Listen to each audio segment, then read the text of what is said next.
সুপ্রিয় দর্শক মণ্ডলী এবং আমার প্রিয় ছাত্রছাত্রীবৃন্দ, আশা করি সবাই ভালো আছো।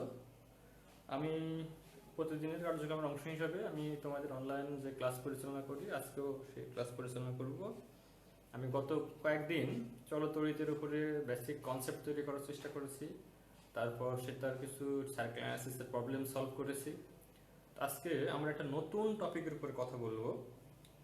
আশা করি এই চ্যাপ্টারে অনেকেরই একটা ভীতি আছে, একটা সমস্যা থেকে যাচ্ছে অনেকের, বিষয়গুলো বুঝতে বা বিষয়গুলো অনুধাবন করতে খুব সমস্যা হয়।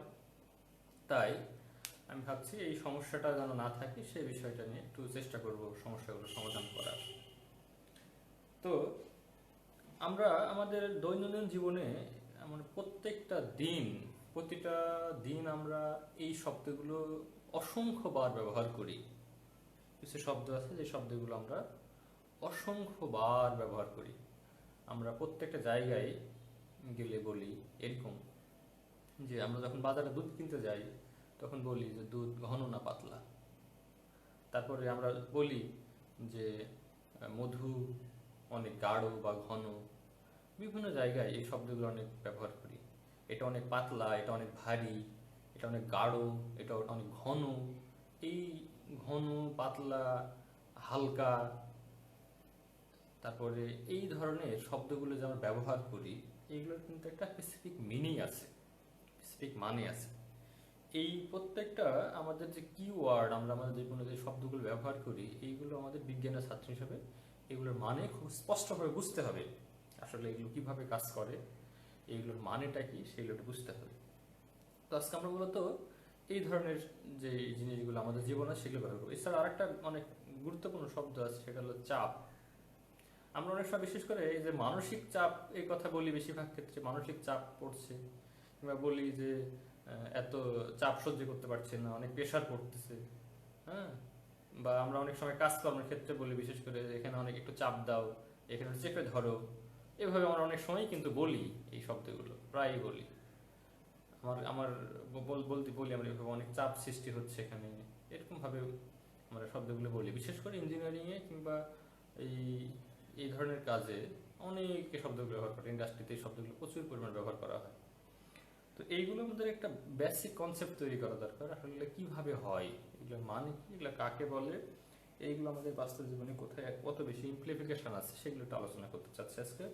তো আজকে তাহলে আমাদের আলোচনার বিষয়বস্তু থাকবে যে আহ, ঘনত্ব ও চাপ।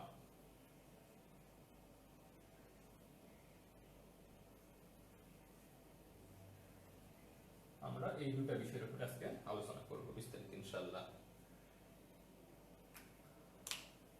তো যা বলছিলাম, তাহলে আমরা এই প্রথম যে টার্ম, সেই টার্মটা ঘনত্ব, যে ব্যাপারটা আসছে ঘনত্বটা নিয়ে একটু কথা বলি।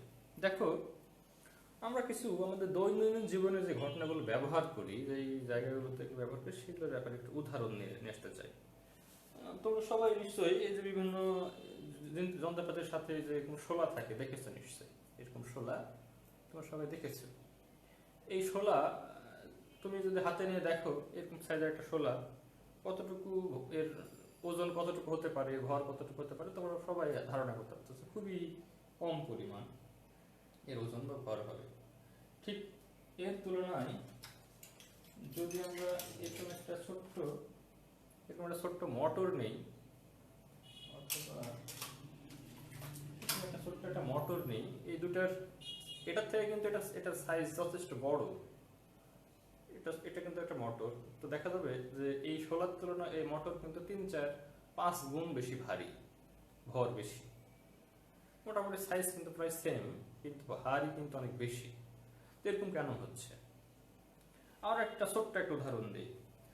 আমরা এই যে 1 লিটারের যে পানির বোতলগুলো থাকে, সে 1 লিটার পানির বোতল আমরা যদি হাত দিয়ে চেড়ে ধরি, সেখানে যতটুকু আমরা ওজন ফিল করব, অর্থাৎ তার যতটুকু ভর হবে, ঠিক ওই 1 লিটার সাইজের পানির বোতলের মধ্যে যদি আমরা মধু দ্বারা পূর্ণ করি, মধু, তাহলে সেই মধু পূর্ণ হওয়ার পর তার ভর কতটুকু হবে।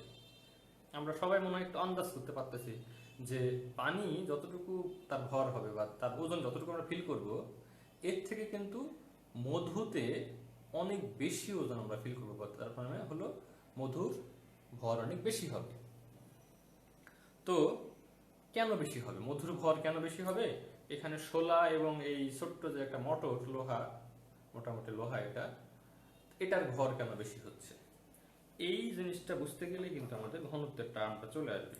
তো এটা ব্যাখ্যা যদি করতে চাই যে এখানে এই জায়গাটুকুতে এই বস্তুটিকে যতটুকু অণুপরমাণু আছে সেই অণুপরমাণুর সংখ্যা কম, তার মানে এ অনেক বেশি জায়গা দখল করলেও এর মধ্যে যে অণুপরমাণুর সন্নিবেশ আছে, অণুপরমাণু যেভাবে সজ্জিত হয়ে আছে, তারা বেশ দূরে দূরে অবস্থান করছে। কি বললাম, এই ধরনের যে পাতলা বস্তু বা হালকা বস্তু যেগুলো তাদের ভর কম বা যারা হালকা হিসেবে যাদের বলি, তাদের মধ্যে অণুপরমাণুগুলো দূরে দূরে আছে, মানে অণুপরমাণুগুলোর ঘনত্ব কম। আর এই ধরনের বস্তু যেগুলো বেশি ভারী ফিল করি, যাদের ভর অনেক বেশি, মানে অল্প একটু জায়গার মধ্যে অনেক বেশি ভর হয়, তো দেখা যাবে যে এই ধরনের বস্তুর মধ্যে যে পরমাণুগুলো আছে বা অণুগুলো আছে তারা খুব ঘন সন্নিবিষ্ট হয়ে আছে, মানে তারা খুব কাছাকাছি আছে, পরস্পরের সাথে খুব কাছাকাছি লেগে আছে, যার কারণে এদের ভর বেশি। একই রকম ভাবে আমরা একটু আগে যে উদাহরণটা বলেছিলাম যে পানি বা মধু, দেখা যায় পানির অণুগুলো যতটুকু কাছাকাছি আছে তার থেকে মধুর অণুগুলো আরো বেশি ঘন হয়ে কাছাকাছি আছে, মানে পানির অণুগুলোর আন্তঃআণবিক যে দূরত্ব তার থেকে মধুর অণুগুলোর আন্তঃআণবিক দূরত্ব অনেক কম, তারা ঘন সন্নিবিষ্ট হয়ে আছে, যার কারণে মধু অল্প একটু জায়গার মধ্যে, অল্প একটু এরিয়ার মধ্যেই সে বেশি পরিমাণে অণুপরমাণু সঞ্চিত হয়ে আছে বলে, জমা হয়ে আছে বলে সেখানে ভরের পরিমাণটা বেড়ে গেছে। আশা করি তোমরা বুঝতেছো, খুব সহজ, আমাদের জীবনে এই শব্দগুলো খুব ব্যবহার করি। তো অ্যাকচুয়ালি এই যে কথাগুলো বললাম, তাহলে আমাদের ঘনত্ব কাকে বলবে, স্পেসিফিক ডেফিনেশনটা কি, এর সংজ্ঞাটা কি, সেটা একটু দেখি। তাহলে ঘনত্ব ইংলিশে এটাকে বলে ডেনসিটি। ডেনসিটি ঘনত্ব, এটাকে সাধারণত রো বা ডি দ্বারা প্রকাশ করা হয়। আমরা সাধারণত এই বই পুস্তকগুলোতে রো, গ্রিক লেটার রো দ্বারা প্রকাশ করি। কি বলি তাহলে, যে কোনো বস্তুর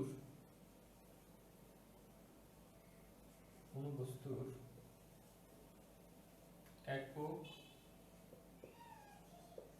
আয়তনের ভরকে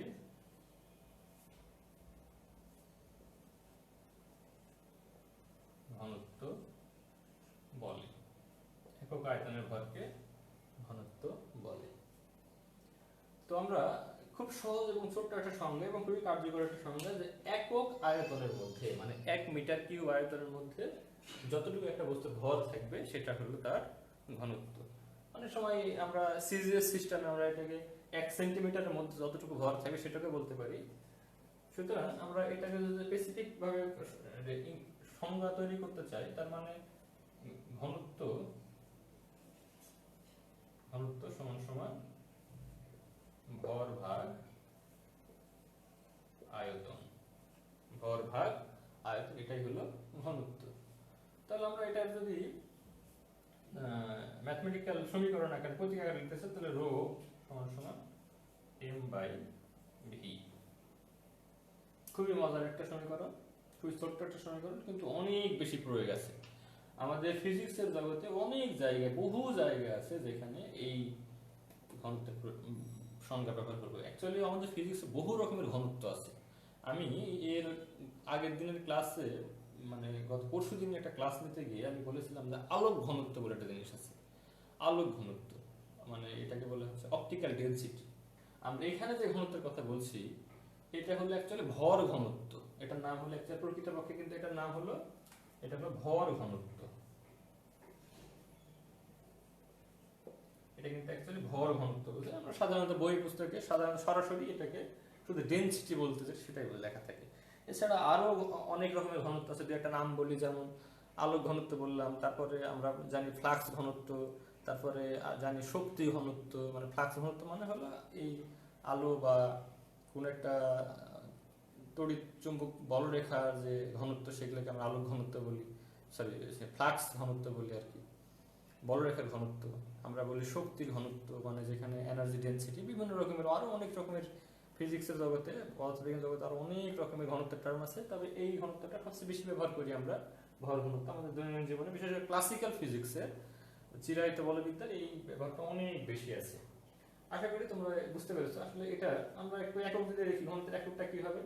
তাহলে এখান থেকে একক দেখতে গেলে তাহলে ভরের একক হলো কেজি আর আয়তন একক হলো মিটার কিউব, তাই না?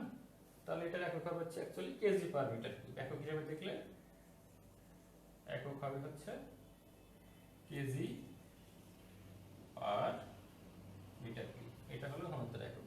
তোমরা চাইলে মাত্রাও বের করতে পারো, খুবই সহজ, মাত্রা বের করা খুবই সহজ। তাহলে মাত্রা দেখো,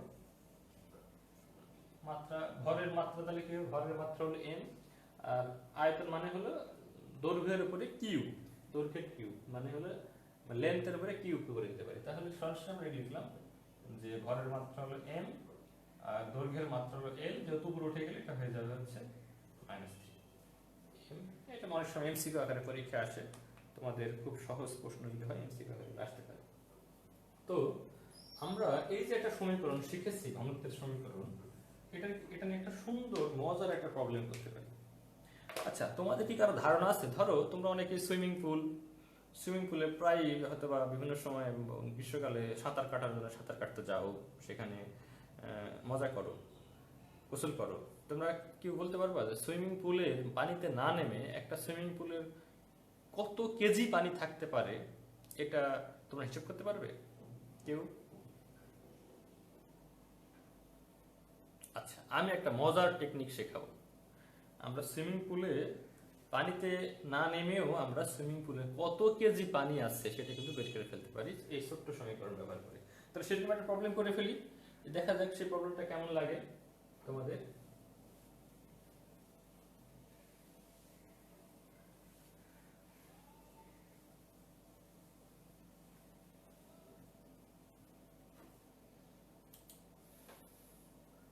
আচ্ছা, তাহলে একটা ছোট্ট প্রবলেম করি।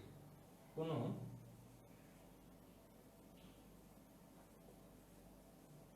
সুইমিং পুলের দৈর্ঘ্য 25 মিটার,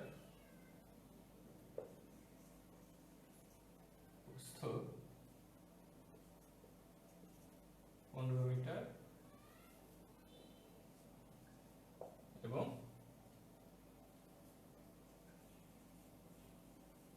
গভীরতা 2 মিটার।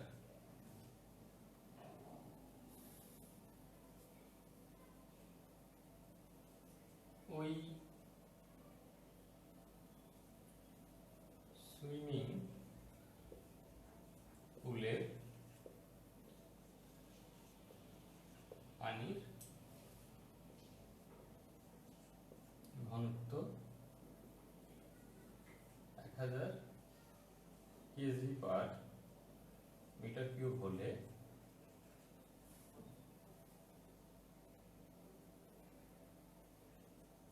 ওইখানে পানির পরিমাণ কত?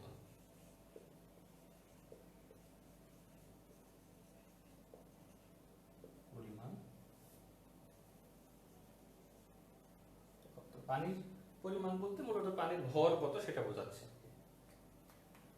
তো খুবই দেখো, আমরা এটা তো সুইমিং পুলে না নেওয়াই কিন্তু সুইমিং পুলের দৈর্ঘ্য কত, প্রস্থ কত, তার গভীরতা কত, এটা কিন্তু পানিতে না নেমে আমরা মাপতে পারি, খুব সহজে মাপতে পারি। শুধু আমরা যদি পানির ঘনত্ব 1000 কেজি পার মিটার কিউব, এটা কিন্তু আমরা জানা মান, এটা কনস্ট্যান্ট ভ্যালু, এটা সব জায়গাতেই সবাই তোমরা জানবে। তো এটা যদি আমরা জানা থাকে তাহলে ওইখানে কত পরিমাণ পানি আছে, পানির ভর কত, পানির পরিমাণ কত, সেটা কিন্তু আমরা বের করে ফেলতে পারবো। তাহলে এখানে আমাদের কি কি লাগছে, এই যে এই সমীকরণে কিন্তু রো ঘনত্বটা দেওয়া আছে, তাহলে আমাদের এখানে দেওয়া আছে হচ্ছে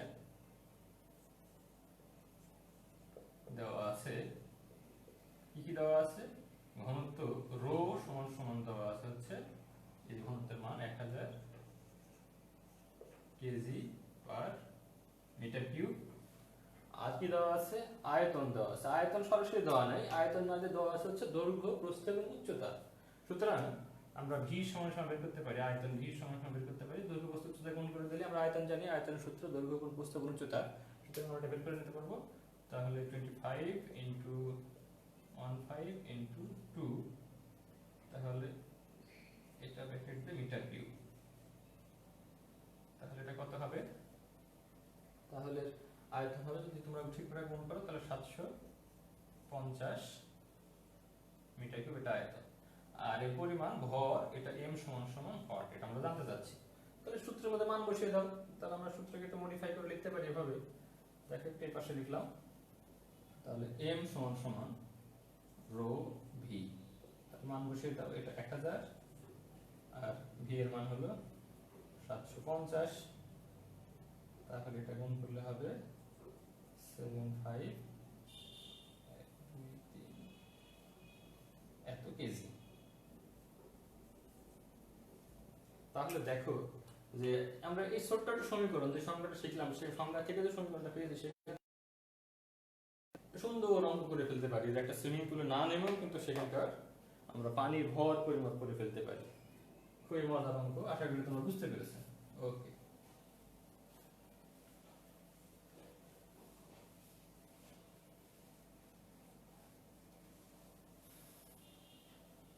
তাহলে আমরা এই সংজ্ঞা থেকে যা শিখছিলাম সেটা দিয়ে কিন্তু আমরা এগুলো ব্যাখ্যা করতে পারি যে এখানে অল্প আয়তনের মধ্যে বেশি পরিমাণ ভর আছে, সুতরাং এর ঘনত্ব বেশি।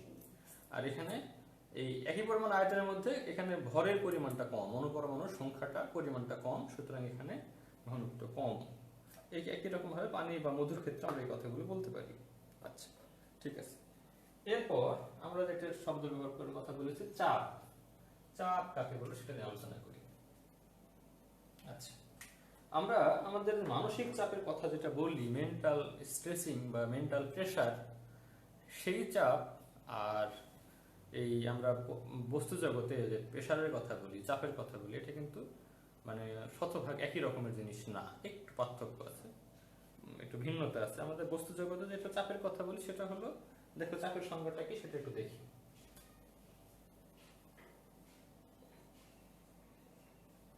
চাপের ইংলিশ হলো প্রেশার। প্রেশার, চাপ, তোমরা সবাই জানো। তাহলে চাপ কাকে বলবো আমরা? যে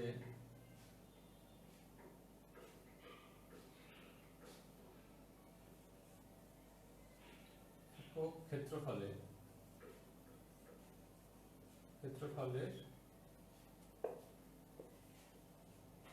উপর লম্বভাবে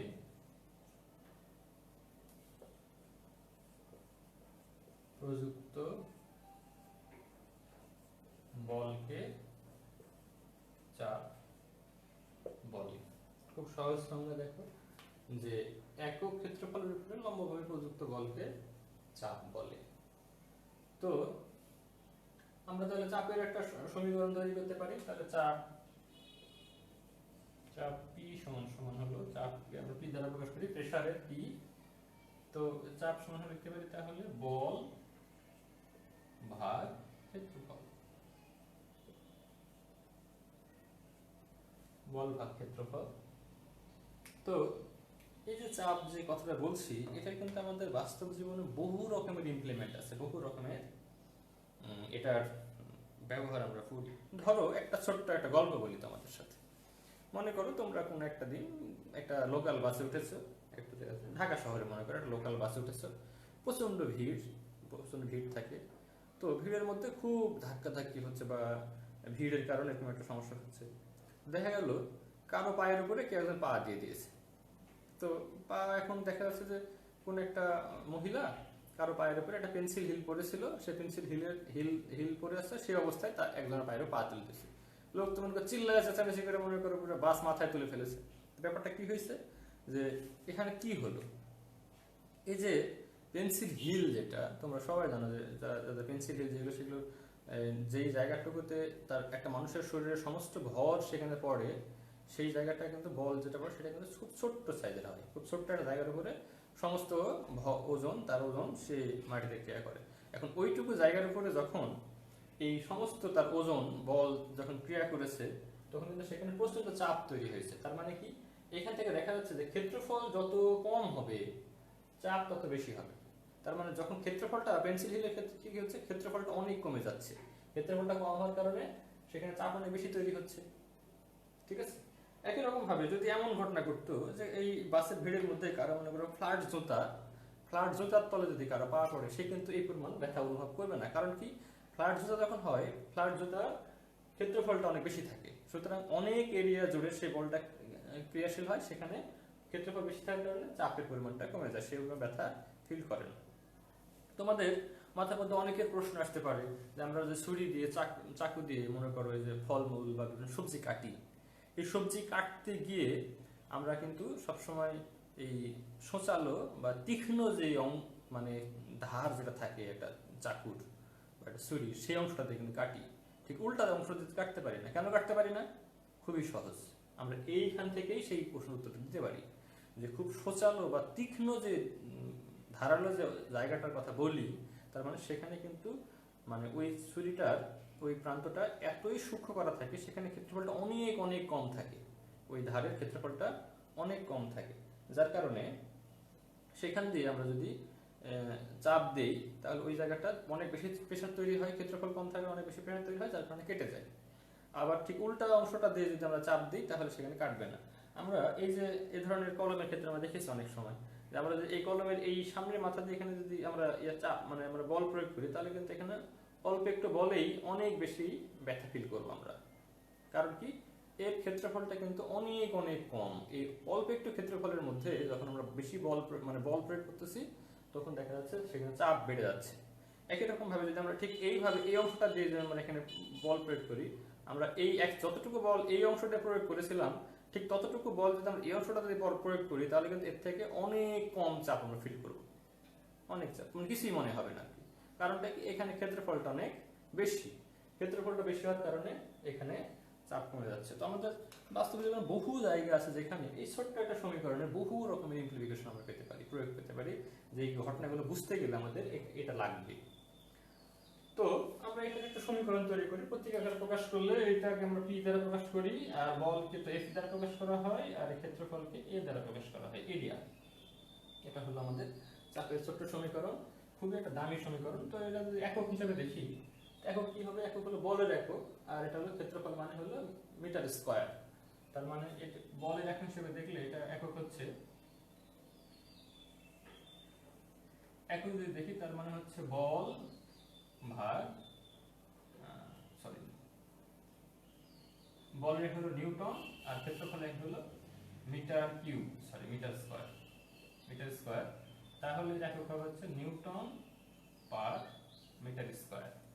তো নিউটন পার মিটার স্কয়ারকে আমরা অনেক সময় বলি হচ্ছে প্যাসকেল।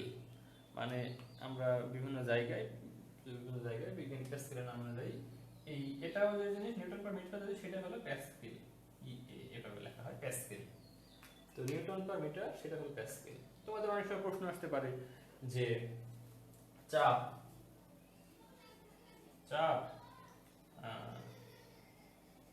10 প্যাসকেল বলতে কি বোঝায়,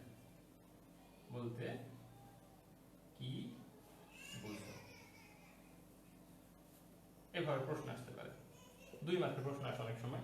তো খুব সহজ কথা যে 10 প্যাসকেল মানে হলো, আমি যে এইখান থেকে সংজ্ঞাটা দিতে পারি যে 1 মিটার স্কয়ার ক্ষেত্রফলের উপর যদি 10 নিউটন বল প্রয়োগ করা হয়, তাহলে সেটা হবে 10 প্যাসকেল। এখান থেকে আসতে পারি যে এই মিটার স্কয়ার মানে ক্ষেত্রফলের মান, মানে যেমন যেহেতু কি হলো হচ্ছে এখানে 10 প্যাসকেল মানে হলো 10 নিউটন পার মিটার স্কয়ার। তার মানে আমি যদি এখান থেকে এই কাজটা করি, যদি এ সমান সমান যদি ধরে নিই হচ্ছে 1 মিটার স্কয়ার, তাহলে এখান থেকে পি সমান সমান হয়ে যাচ্ছে, কিন্তু সমীকরণ থেকে পি সমান সমান হয়ে যাচ্ছে হচ্ছে 10 নিউটন। তাহলে আমরা এখান থেকে এই কথাটা বলতে পারি, যদি 1 মিটার স্কয়ার ক্ষেত্রফলের কোনো একটা জায়গায় যদি 10 নিউটন বল প্রয়োগ করা হয়, তাহলে সেখানে চাপ উদ্ভূত হবে হচ্ছে 10 প্যাসকেল। আশা করি সবাই বুঝেছো, খুব সহজ কথাবার্তা এগুলো। তোমরা এখান থেকে মাত্রা বের করতে পারো। মাত্রা যদি বের করো তাহলে মাত্রা কি হবে?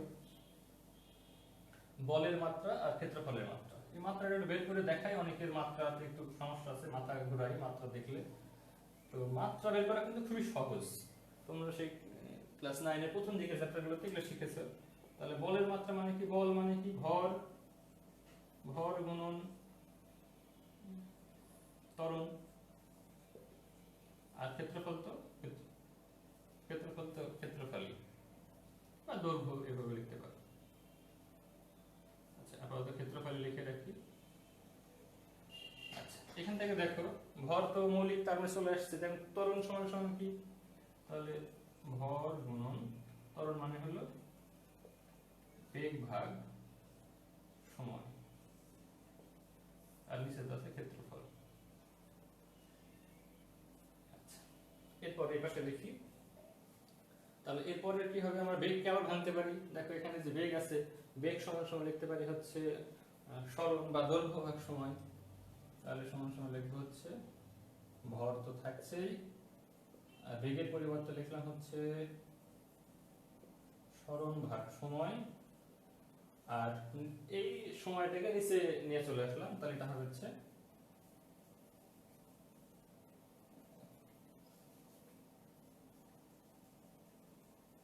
ক্ষেত্রফল গুণন সময়। এখন আমরা এটাকে যদি সিম্পলিফাই করে নিই তাহলে আমাদের অনেকখানি হয়ে যাবে। তাহলে ভর গুণন সরণ, আমরা সরণ না লিখে সরণের পরিবর্তে এটাকে দৈর্ঘ্য লিখি। সরণের যে জিনিস, দৈর্ঘ্য সেই জিনিস। আর এখান থেকে এই ক্ষেত্রফলকে লিখবো হচ্ছে দৈর্ঘ্য গুণন দৈর্ঘ্য, আর নিচে সময় ছিল, এই সময়টা আবার নিচে চলে আসলো, তাহলে এটা হবে হচ্ছে সময় স্কয়ার। তাহলে আমরা উপরে নিচে একটা করে দৈর্ঘ্য দৈর্ঘ্য কেটে যেতে পারে, যদি কেটে যায় তাহলে আমরা এই এরপরের অংশটুকু থাকছে হচ্ছে উপরে নিচে দৈর্ঘ্য দৈর্ঘ্য কেটে গেলে থাকছে ভর দৈর্ঘ্য আর সময়। তাহলে আমরা এটাকে একটু প্রতিকারে লিখবো হচ্ছে ভরের মাত্রা হলো m, আর নিচে থাকছে হচ্ছে দৈর্ঘ্য হলো l, আর সময় হলো t স্কয়ার। তাহলে এটাকে আমরা যদি একটু কি করে দিই, দ্যাট ইমপ্লাইজ p সমান সমান তাহলে m l inverse 1 t plus 2, এটাই হলো আমাদের মাত্রা আর মাত্রার সমীকরণ। খুবই সহজ, আশা করি সবাই বুঝতে পেরেছে। এগুলো অনেক সময় এমসিকিউ আকারে 1 মার্কের প্রশ্ন হিসেবে আসে। আচ্ছা,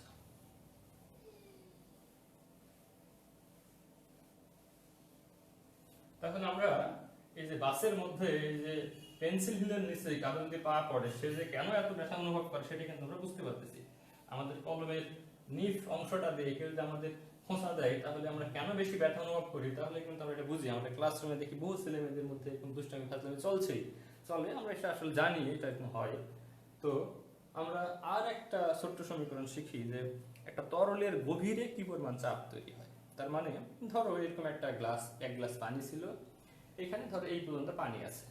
এখন এই পানি থাকার কারণে এই যে পানিতে তরল, এই পানির তলায় এই নিচের অংশটুকুতে একদম বটমে কি পরিমাণ চাপ সৃষ্টি হচ্ছে সেটা একটু আমরা সেরকম একটা সমীকরণ দেখব।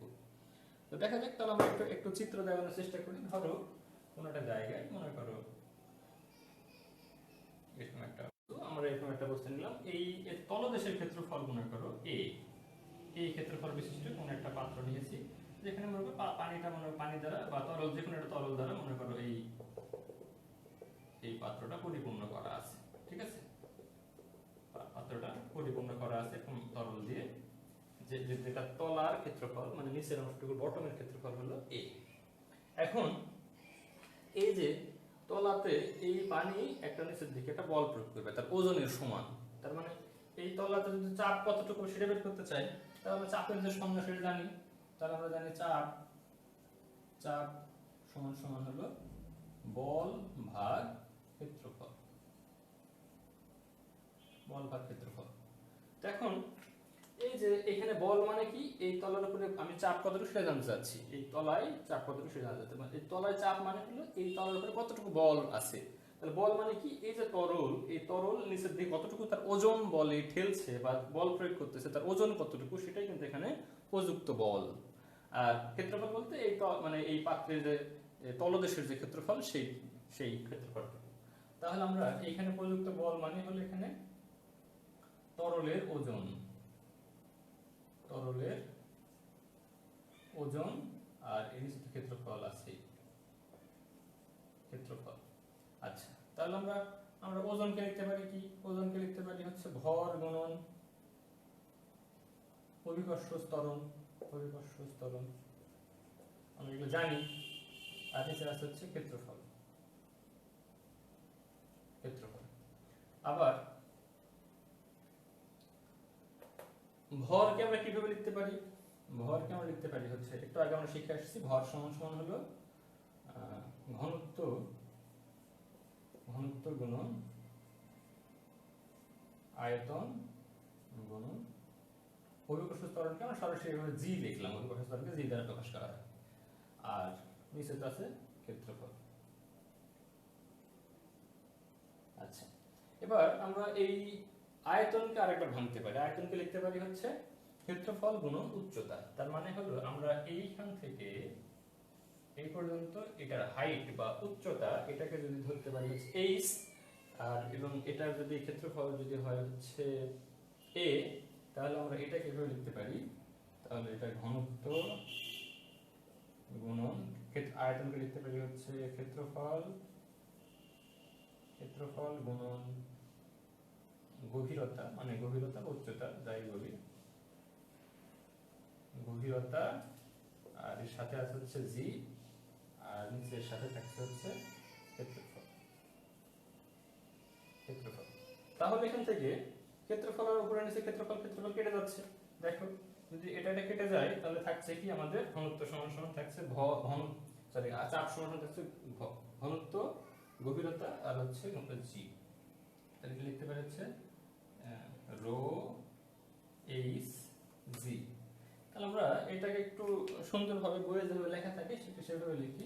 তাহলে যে কোনো একটা তরলের গভীরে চাপ, গভীরে চাপ, গভীরে চাপ পি সমান সমান লিখতে পারি হচ্ছে এইচ রো জি। এটা একটা যে কোনো একটা তরলের গভীরে কতটুকু চাপ তৈরি হবে সেই চাপের সমীকরণ, যে কোনো তরলের গভীরে কি পরিমাণ চাপ তৈরি হবে সেই চাপের সমীকরণ। তো এই ছোট্ট একটা সমীকরণ, এই সমীকরণে কিন্তু বহু অ্যাপ্লিকেশন আছে, বহু ইমপ্লিকেশন আছে।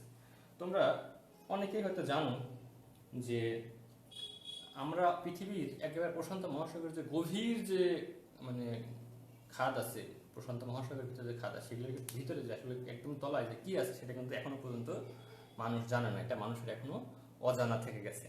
কারণটা কি, এত গভীরে গেলে সেখানে যে চাপটা তৈরি হয়, যে পরিমাণ চাপ তৈরি হয়, মানে ওই তরল কর্তৃক যে কোনো একটা বস্তুর উপরে কি পরিমাণ যে পরিমাণ চাপ তৈরি হয়, এই চাপটা মানে সহ্য করে সেটাকে একটা যন্ত্র বা একটা জলজাহাজ বা একটা সাবমেরিন এগুলোকে টিকিয়ে রাখার মতো এক টেকনোলজি এখন আমরা তৈরি করতে পারিনি।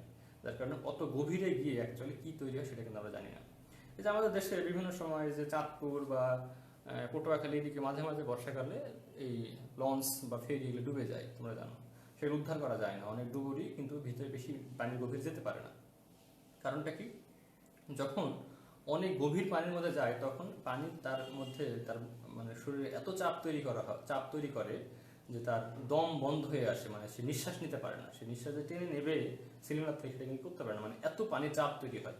সেখান থেকে এটা বোঝা যাচ্ছে যে এখানে এখান থেকে দেখা যাচ্ছে যে আমাদের গভীরতা যত বেশি হবে তত কিন্তু আমার সেই গভীরতা চাপ বেশি হবে। তার মানে ই সরাসরি সমানুপাতিক এইচ। আমরা যদি জি এবং রো কে ঘনত্ব একই কনস্ট্যান্টটা ধরি তাহলে কিন্তু আমাদের এইচ সমানুপাতিক। তার মানে আমি যত বেশি গভীরে যাব সেখানে তত বেশি চাপ তৈরি হবে। সুতরাং আমরা এই জন্য বেশি গভীরে মানুষ যেতে পারে না বা ডুবুরি জাহাজ যেতে পারে না। তো এইগুলো ছিল আমাদের আজকে প্রাথমিক আলোচনা, আমরা ধারাবাহিকভাবে আলোচনা চলতে থাকবে। তোমরা ভালো থাকো, পড়াশোনা করতে থাকো, আশা করি তোমাদের বুঝতে সহজ হচ্ছে। ভালো থাকো, সবাইকে।